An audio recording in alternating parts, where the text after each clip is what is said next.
Let's talk about Airdrie because right now the market is getting pulled in two completely different directions. On one hand, you've got headlines about Calgary prices falling, Edmonton doing a little bit better, and everyone is debating whether Alberta's boom is officially done. But zoom in on Airdrie and the picture gets a lot more complicated. Buyers, sellers, and investors are all feeling this in real time, and depending on your situation, what you do in the next year could make or cost you tens of thousands of dollars. Sales in Airdrie are down significantly, and there's no sugarcoating that. Detached homes, which have always been the bread and butter here, are selling slower than last year. But here's a twist. Row homes and apartments are holding their ground better. Why? Affordability. When rates are still in that 4 to 5% range, buyers are making trade-offs. So instead of you chasing a big detached home, they're settling for a smaller townhouse or a condo because it makes those monthly payments a lot more manageable. This reminds me of several clients I worked with back in 2018. Everyone wanted a 2,000 square foot home, but once we ran the numbers, you realize that row homes got them in the door, literally. Does he know about the DO, Ari? Huh? The door? Without blowing their budget. And today we're seeing the same buyer psychology repeat itself. The product mix is shifting because buyers are adjusting to what they can afford, not really what they want. Now let's talk supply, and boy, do we have a ton of it. New listings in Calgary jumped 66% year over year, and even though Airdrie isn't Calgary, let's be real, the market doesn't move in isolation. When Calgary gets flooded with listings, it always bleeds into Airdrie. And what we're seeing right now is that buyers have choice again.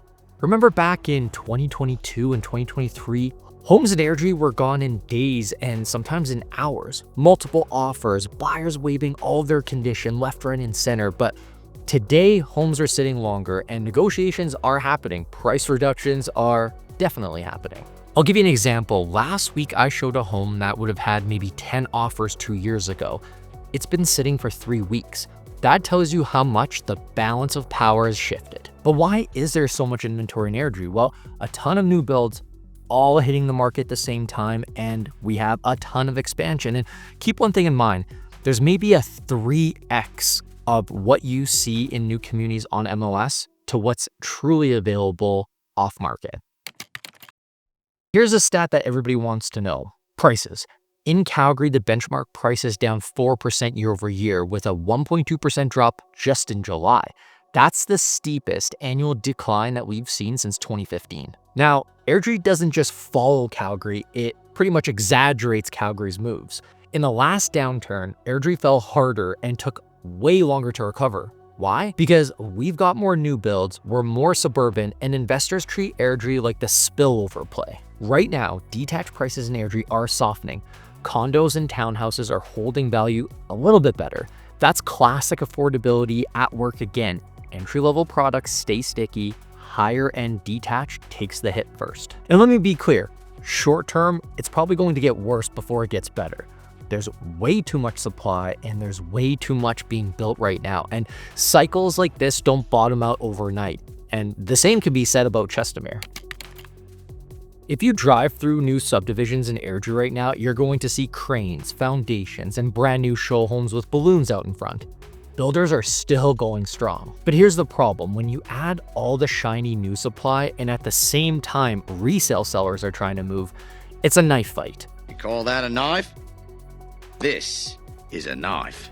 That's not a knife, that's a spoon. All right, you win.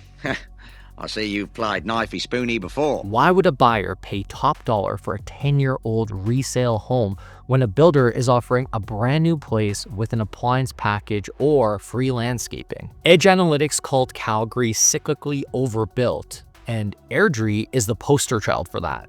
Too much new construction chasing fewer buyers, and in short term, it's gonna weigh all the prices down. But here's the flip side. Long term, this is how cities grow. People move here for affordability, the city builds out, and eventually the new supply gets absorbed. The trick is surviving the in-between phase. Now, let's look at rentals because across Alberta, rental construction is exploding.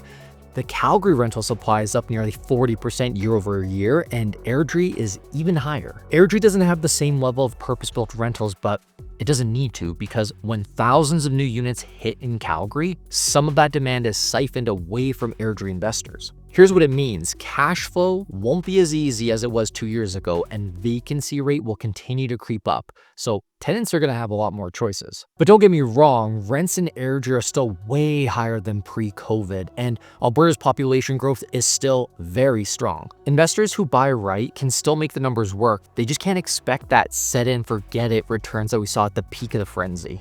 All right, if you've made it this far, you clearly are into this content. So do me a favor, hit the like button, helps more people see this. And if you want more straight to the point real estate insights without the fluff, make sure to subscribe. I drop videos like this often, very often. I'd actually drop it more if I had more subscribers. So thank you for subbing. The Bank of Canada held rates at 2.75 again, but their latest report used the word uncertainty almost 80 times. And that basically sums up where we're at. In plain English, inflation is sticky, tariffs from the US are throwing another curveball, and the labor market is softening. Rates aren't going up right now, but we're not likely to see a massive relief until late this year or maybe even next year. For Airdrie, that means buyers are cautious, sellers are nervous, and the tug of war continues. Short term, no sugarcoating it, Airdrie's in a tough spot.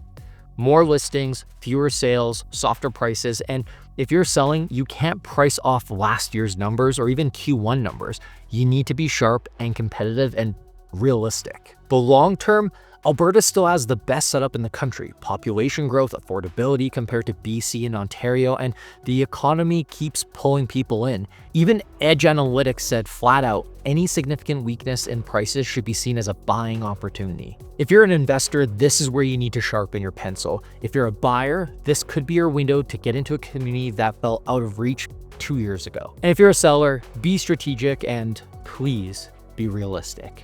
The market is shifting under your feet, and waiting for the perfect spring market could backfire, especially if inventory keeps piling up. So that's the story right now in Airdrie, a market that's caught between a flood of new supply and a potentially good long-term outlook. Buyers have leverage again, sellers need to adapt, and investors need to be picky but not paralyzed. The next 6 to 12 months could be one of the best entry points that we've seen in years, but that's only for people that take advantage and keep watching inventory.